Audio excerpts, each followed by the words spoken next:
बिस्मिल्लाहिर्रहमानिर्रहीम। अस्सलाम वालेकुम नाज़रीन, उम्मीद और दुआ करता हूँ कि आप लोग जहाँ जहाँ पर होंगे खैर वाफियत से होंगे। पिछले चंद दिन आपसे मुलाकात नहीं हो सकी, रीज़न मौसम ऐसा है, फ्लू, बुखार, गला ख़राब और बहुत सारे लोग इर्द गिर्द मेरे जिनसे मुलाकातें दफ्तर में भी मुलाकातें होती रही हैं, तो काफ़ी सारे लोग बीमार थे, शायद ड्राई वेदर और कुछ वायरसेस शायरसेस फैले में। एनीवेज अल्लाह पाक सबको सेहत दे। आज का दिन एक बड़ा इवेंट, आज के जो एक प्रेस कॉन्फ्रेंस थी DGISPR की, वो प्रेस कॉन्फ्रेंस, उसमें वो तमाम तर सवालात जो इर्रेलेवेंट थे, सहाफ़ियों को वो नहीं पूछे जाने चाहिए थे, लेकिन वो तमाम तर सवालात पूछे गए। रीज़न के DGISPR की प्रेस कॉन्फ्रेंस का मेन फोकस हमेशा से फ़ौजी कार्रवाइयाँ, फ़ौज का क्या कर रही है, उन तमाम चीज़ों के ऊपर होता है और होना भी चाहिए। रीज़न के इस DGISPR फ़ौज के एक महकमे के वो स्पोक्स पर्सन हैं, तर्जुमान हैं। लेकिन एट द सेम टाइम सहाफ़ियों ने आज खुलकर फिर 9 मई के ऊपर, 26 नवंबर के ऊपर, इमरान खान के ऊपर, इन तमाम पॉलिटिकल मैटर्स के ऊपर सवालात किए और उन्हें जवाबात भी दिए। नहीं होना चाहिए था, हुआ, बट ये प्रेसिडेंट है कि हमेशा प्रेस कॉन्फ्रेंस में यही होता है। दो के व्हेन DGISPR वाज़ स्पीकिंग, उन्होंने स्टार्ट में पहले ही अपनी गुफ्तगू के बाद कहा कि जनाब जो मैंने गुफ्तगू की है इसके इर्द-गिर्द ही या इसी में से अब सवाल जवाब का सेशन रखिएगा। उन्होंने गुज़ारिश भी की सहाफ़ियों से। सुमेरा खान साहिबा, समाट न्यूज़ से उनका ताल्लुक है, गालिबन उन्होंने एक सिर्फ सवाल फ़ौजी ऑपरेशन और उनके ऊपर किया और उसके बाद फिर बाकी सारे सवाल जो थे वो सियासी थे और उनके जवाबात भी फिर वैसे ही आने थे जिस तरह के आप सवाल करें। बहरहाल वो अवॉइड भी किए जा सकते हैं कि यार अब फिर सियासी सवाल कर रहे हो, लेकिन उन्होंने जवाबात दिए, एक्सटेंसिवली जवाबात दिए। अफ़गानिस्तान का इशू एक बड़ा इशू बना हुआ है पाकिस्तान के लिए। रिसेंटली हमने देखा कि पाकिस्तान के अंदर टेररिज्म की फिर से एक नई वेव, और फिर पाकिस्तान ने अफ़गानिस्तान के बॉर्डर में अंदर जाकर वहाँ पर एक ऑपरेशन भी रिसेंटली किया है। आज वज़ीर-ए-आज़म की स्टेटमेंट भी आई है कि हम अफ़गानिस्तान से बात करने को तैयार हैं। बात तो पहले भी चल रही थी, आज DGISPR ने उसकी तस्दीक भी की है। लेकिन इस इशू के ऊपर क्या ही बेहतर होता कि ना कोई सहाफ़ी ये सवाल करता और ना ही DGISPR खुद इस पे जवाब देते। क्या ही बेहतर होता। ये इंटरनेशनल रिलेशंस का मामला है, 2 स्टेट्स, 2 रियासतों का, 2 हुकूमतों का मामला है, 2 मुल्कों का मामला है। DGISPR साहब को मेरे नज़दीक तो उसका जवाब ये होना चाहिए था कि यार ये फ़ॉरेन ऑफ़िस बेहतर बता सकता है। मैं इसके ऊपर ज़्यादा बात नहीं करना चाहूँगा। फ़ॉरेन ऑफ़िस इसके ऊपर बेहतर आप लोग को गाइड कर सकता है कि जो आपके सवाल हैं उनका जवाब दे सकता है। खैर, उससे आगे बढ़े तो फिर बात ऑब्वियसली घूम फिर के 9 मई पे इमरान खान के ऊपर और फिर इंतशारी टोला, डिजिटल दहशतगर्दी, सियासी दहशतगर्दी, ये तमाम टर्म्स जो हैं आज अहमद शरीफ साहब ने, DGISPR ने फिर इनका बेदरेग और खुलकर इस्तेमाल किया है। लेकिन इसमें एक इंटरेस्टिंग पॉइंट ये कि किसी भी सहाफ़ी ने सैंक्शंस पे बात नहीं की। हमारे बिज़ल प्रोग्राम के ऊपर अमेरिकन सैंक्शन जो रिसेंटली लगी हैं, किसी बंदे ने उसके ऊपर बात नहीं की। किसी बंदे ने यूरोपीय यूनियन का खत मिलिट्री कोर्ट्स के ऊपर, किसी बंदे ने EU वाला खत, इंग्लैंड वाला खत, अमेरिका वाला खत खुल के उसके ऊपर बात नहीं की। दो कि DGISPR ने कवर किया इस सारी हैपनिंग को भी, उन्होंने एड्रेस्ड ऑल ऑफ इट, लेकिन उस तरह का सवाल पुट अप नहीं किया गया उनके सामने। आगे बढ़े तो 2-3 चीज़ें और। एक, DGISPR ने कहा कि जी 9 मई का मुकदमा जो है ये फ़ौज का मुकदमा नहीं, कौम का मुकदमा है। बिल्कुल ठीक बात है, मैं आपसे बिल्कुल मुत्तफ़िक हूँ। कौम का मुकदमा है, इसको कौम ही की अदालत में सुना जाना चाहिए था, सिविलियन कोर्ट्स में सुना जाना चाहिए था। मुझे एक चीज़ कहने की इजाज़त दीजिए, 7, 8, 9, 10, मतलब लाहौर में था एट दैट टाइम जब ये 9 में हुआ है। I was in Lahore at that time. ये कंप्लीट इवेंट्स मैंने ऑन ग्राउंड फील्ड में कोर कमांडर हाउस से लेके लिबर्टी राउंड अबाउट और कलमा चौक में एक कंटेनर जला था, Zaman Park, I was on ground, मैंने वहाँ पे खड़े होके सब कुछ कवर किया हुआ है। मैंने 10 मई को एक व्लॉग किया था और मैंने उस व्लॉग के अंदर कहा था, शायद तब भी कुछ शुबा या खदशा ऐसा था कि कोई बहुत बड़ा ऑपरेशन या इसको पता नहीं पाकिस्तान तहरीक-ए-इंसाफ के ऊपर कितना बड़ा क्रैकडाउन होने जा रहा है। खदशा भी था, कोई इन्फॉर्मेशन भी थी, डाउट्स भी थे। तो मैंने तब एक व्लॉग किया था कि 9 मई की हैपनिंग को मंतकी अंजाम तक पहुँचाने का सिर्फ़ एक तरीका है। जो लोग इन्वॉल्व्ड हैं, वीडियोज़ मौजूद हैं, सबूत मौजूद हैं, सिर्फ़ वो लोग गिरफ़्तार किए जाएँ और उसके बाद उनके ट्रायल हों और उनको जो सज़ाएँ बनती हैं वो दें। मतलब क्या था, घर के अंदर एंटर हुए हैं उसकी सज़ा दें, किसी ने कुछ चुराया तो उसकी सज़ा दें और कोई नारेबाज़ी की है तो उसको समझाएँ, जो ड्यू प्रोटोकॉल था वो किया जाए। उसके बाद क्या होता है, हमने देखा हज़ारों के करीब गिरफ़्तारियाँ हुई, पूरे पाकिस्तान में ऑपरेशन हुआ और फिर यही वजह है कि 9 मई का मुकदमा कमज़ोर हुआ। और उसके बाद फिर इस मुकदमे के ऊपर लोगों ने फ़ैसला अपना 8 फरवरी को सुनाया। ये बड़ी तल्ख़ हकीकत है, कहने में बड़ा मुश्किल लगता है ये जुमला कि 9 मई के बाद 8 फरवरी का इलेक्शन हुआ था और कौम ने या पाकिस्तान के लोगों ने अपना फ़ैसला 8 फरवरी को सुनाया कि किसको कितने वोट पड़े और किसको लोग कितना मुल्ज़िम और मुजरिम समझते हैं 9 मई का। बहुत सारी चीज़ें हैं। कोर कमांडर हाउस का मुझे पेन हो, मतलब ये मेरे घर का दरवाज़ा कोई आके तोड़ दे और अंदर घुस जाए तो मुझे बड़ा पेन फील होगा यार, मेरी प्राइवेसी है, मेरे कानून ने मुझे इंसानी कवानीन ने, बुनियादी इंसानी कवानीन ने, भूल जाएं कॉन्स्टिट्यूशन ऑफ पाकिस्तान भी इवन, प्राइवेसी का इख्तियार मेरा मजहब देता है, सोसाइटी देती है, मेरा कानून देता है, मेरा आइन देता है, nobody is allowed to enter my house like that. Corps commander house के अंदर लोग घुसे, बहुत गलत था, पेन फील होता है। आज भी आई वाज विटनेस, मैं अंदर रिकॉर्ड कर रहा था शो एट दैट टाइम अपना उस सारे एरिया से, बहुत पेन फील होता है। एट द सेम टाइम मुझे उस चीज़ का भी पेन फील होता है कि जब इमरान खान का घर तोड़ा गया, गेट तोड़ा गया, तो मैं उस टाइम के ऊपर भी मौजूद था वहाँ पे।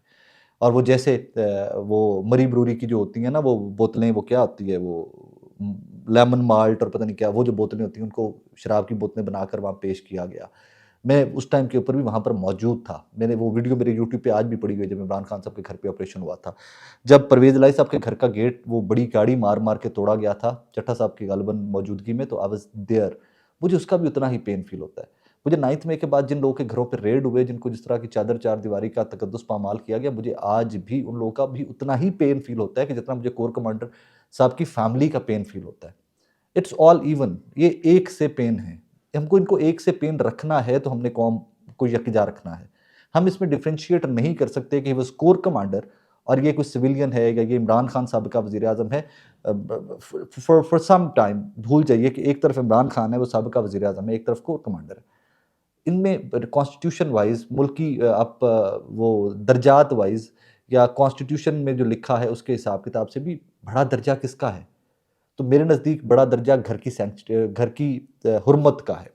वो किसी एक माली के घर का दरवाज़ा भी अगर तोड़ा गया था ऑपरेशन के लिए पुलिस की जानिब से, तो वो उतना ही बड़ा सान्या है मेरे लिए जितना कोर कमांडर हाउस का सान्या बड़ा था। तो इसमें चीज़ों को इवन रखा जाना चाहिए था। और फिर उसके बाद ये मुकदमा कौम ने किसके हक में लड़ा, किसको हक में वोट किया, वी ऑल सॉ दैट। कहानी वो भी नहीं है। कहानी की जो सबसे इम्पोर्टेंट पॉइंट था आज की प्रेस कॉन्फ्रेंस का, वो ये था कि जनाब अहमद मंसूर साहब ग़ालिबन 24 न्यूज़ से उनका ताल्लुक है, बहुत सीनियर आदमी है, आईएसपीआर की शायद भीड़ भी करते हैं वो। उन्होंने सवाल किया कि जनाब अली मीन गंडापुर साहब आए दिन अडयाला जेल जाते हैं और कभी बुशरा बीबी के साथ जाते हैं और कभी किसी अफसर के साथ चले जाते हैं, मुज़ाकरात जो हो रहे हैं उसके ऊपर टेक लेने के लिए उन्होंने बात की। तो उसके ऊपर डीजी आईएसपीआर ने बड़ा तफ़सीलन जवाब दिया। उन्होंने कहा जी ऐसे तो ये सियासी जमातों का सारा मामला है, उन्हीं को बात करनी चाहिए। बनता भी जवाब यही था। एक ये बड़ा स्पॉट ऑन आंसर था कि ये सियासी जमातों का मामला है और इसके ऊपर सियासी जमातें ही जवाब दे सकती हैं, बट उन्होंने इसको खुशाइंद करार दिया। अब इसका एक बैकग्राउंड है, इसके ऊपर थोड़ा-सा तफ़सील में बात करते हैं। मैं इसके ऊपर पहले भी बात कर चुका हूँ, माज़ी में भी बार-बार बात कर चुका हूँ कि पीएमएलएन, पीपल्स पार्टी, ये सारी सियासी जमातें जो अपोज़िशन के साथ, तहरीक-ए-इंसाफ के साथ बैठ के मुज़ाकरात कर रही हैं ना, ये हिल भी नहीं सकती अगर मिलिट्री एस्टैब्लिशमेंट इनको इजाज़त ना दे। मुज़ाकरात करना, इनके साथ बैठना बड़ी दूर की गल है यार। और फिर इवेंचुअली उन्होंने खुद से कन्वे किया, उन्होंने रिसेंटली कहा कि जी हम जो मुतालबात की जो भी बात होगी मिलिट्री एस्टैब्लिशमेंट से डिस्कस की जाएगी, हुकूमत की जानिब से भी किसी आई थिंक ख़ाजा से किसी ने कहा, I am not too sure exactly, मुझे याद नहीं है। मुझे आई एम सॉरी अगर मैं नाम को मिक्स कर जाऊँ तो, लेकिन समबडी सेड दैट कि इवेंचुअली हमें वहाँ भी डिस्कस करने पड़ेंगे मामलात। खैर उसके ऊपर ये मिलिट्री एस्टैब्लिशमेंट की तरफ से, डीजी आईएसपीआर की तरफ से, फ़ौज की तरफ से ये आना कि ये मामला खुशाइंद है, पाकिस्तान की सियासत के लिए बहुत बेहतर ये एक स्टेप है, ये बहुत अच्छा रिस्पॉन्स है कि जनाब इसके ऊपर जो है कौम जो है उसको एक पॉजिटिव मैसेज मिला है कि यस मुज़ाकरात ही इवेंचुअल सॉल्यूशन है इस चीज़ का। बहुत सारे पॉइंट्स और ऐसे भी थे कि जिनके ऊपर बात की जानी चाहिए थी। एक और सोशल मीडिया आज फिर ज़ेरे तनकीद आया है, सोशल मीडिया के ऊपर फिर से उन्होंने तनकीद की है। डीजीएसपीआर ने कहा जी कि ये एक सियासी स्पेसिफिक इंतशारी सियासत का कंट्रोल, मतलब तहरीक इंसाफ, इंतशारी टोला, इंतशारी सियासी जमात, 26 नवंबर के ऊपर उन्होंने कहा कि जी ये इंतशारी या सियासी दहशतगर्दी का लफ्ज़ इस्तेमाल किया 26 नवंबर वाले इवेंट के ऊपर। उन्होंने कहा जी इनका सोशल मीडिया जो है वो पाकिस्तान से बाहर से कंट्रोल किया जाता है और पाकिस्तान के अंदर जो मौजूद लीडरान हैं उनके पास सोशल मीडिया का नहीं है कंट्रोल एज़ सच। तो खैर ये फैक्ट भी है। ये हम सबको पता है अब कि कौन बैरिस्टर गौहर या रऊफ़ हसन साहब या अली मोहम्मद ख़ान साहब या यहाँ पर कोई भी पाकिस्तान तहरीक-ए-इंसाफ का लीडर, यहाँ पर सलमान अकरम राजा सब तो बैठकर पीटीआई ऑफिशियल से ट्वीट्स नहीं कर रहे। सो ऑब्वियसली उनका कंट्रोल पाकिस्तान से बाहर किसी मुल्क में होगा जहाँ पर भी उन्होंने अपना कोई मैकेनिज़्म रखा हुआ है, वहाँ से वो ऑपरेट हो रहे होंगे। एक बार फिर से वही तमाम टर्म्स जो मुझे लग रहा था कि आज टोन और होनी चाहिए या और कुछ होगी, वो उसके ऊपर टोन में कोई ऐसे चेंजेस नहीं थे। इंतशारी टोला, इंतशारी सियासत, दहशतगर्द सियासी दहशतगर्दी, ये तमाम तर चीज़ों की उन्होंने बात की, खुल के बात की उन्होंने। और उसके बाद 26 नवंबर को he said DG ISPR said कि जनाब फ़ौज और जो एहतजाजी मुसल्लह एहतजाजी लोग या पुरतशद्दुद लोग जो लफ्ज़ उन्होंने इस्तेमाल किया, वो आमने सामने नहीं आए। द ओनली पर्पस कि फौज वॉज डिप्यूटेड के रेड जोन है, पीछे एम्बेसीज और वो सारा है, तो we had to secure that. गोलमोल से जवाब के अंदर जो वाटाकुड में सुन रहा था टीवी के ऊपर, जो मुझे समझ आया कि उन्होंने कहा कि जी जो लीडरान वहाँ से भागे हैं उनके अपने गार्ड्स ने फायरिंग की है, लोगों के पास असला था वहाँ से, तो वहाँ पे शाते या जो भी वहाँ पे इवेंट हुआ है ये वो, that's not factual. We know that कि अब तो अगर रेड जोन है यार, डी चौक है, वो सारा ये इलाका एक एक इंच कवर्ड है, कोई पीटीआई का बंदा, कोई इनके वो एहतजाज में शामिल बंदा कोई फायरिंग कर रहा है, वो तो उसकी फुटेज लाएं यार, ला के हम लान तान करें इनके कि तुसी अपने बंदे मरवांट गए होते, अपने बंदे मारते तुम जाके सबूत लाएं उसके, खुल के टीवी के ऊपर चलाएं, दो सी सारे चलाइए, लान तान करिए ना, but that's not true. We know that what happened there.